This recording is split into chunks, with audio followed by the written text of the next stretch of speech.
Grabe yan yun! Dito ka sa gitna! Grabe naman espesyal ang ating mga guests for today's video. Hi guys, pakigwit naman ang ating bandang What's up, onliners? Yun o! Grabe, SB19.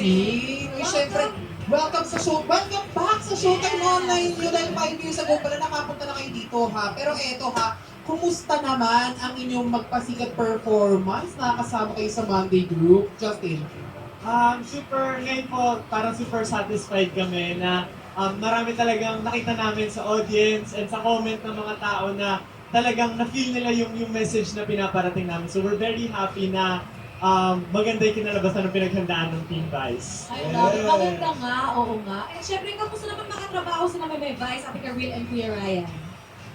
Sobrang all-in sila eh. Alam mo, parang pagkasalang namin, lahat talaga in-game. So parang hindi kami nahirapan talaga makipag-cooperate or alam niyo, makipagbatuan ng ideas.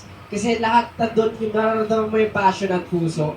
So very happy kami na maraming na-touch at naihatid namin ang maayos yung message. And especially, naging vulnerable lahat. Kaya naman, SB19 dahil 15th anniversary ng Showtime, meron ba kayong message sa Showtime?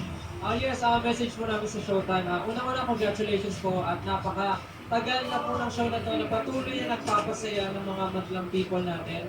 Sana po makasama pa namin ng matagal ang mga napakagagaling ng mga host natin. And of course, yung pagpapasaya niyo ng tao, hindi lang yan sa mga normal na mamaya. Dapat yan kahit kami mga artist na nanonood, napapasaya niyo kami. So maraming salamat po. And sana katulad na sinabi ni Mary Vice, sana lahat po ng hopes and lahat ng sana natin matupad at magantay po tayo. Again, maraming salamat. Mahal na mahal namin kayo. So, Yay! Maraming salamat SB19 sa pagpapaulak sa amin at pagpapasaya sa ating madlang people. Maraming salamat and once again, Salamat po, SB19! Thank you so much!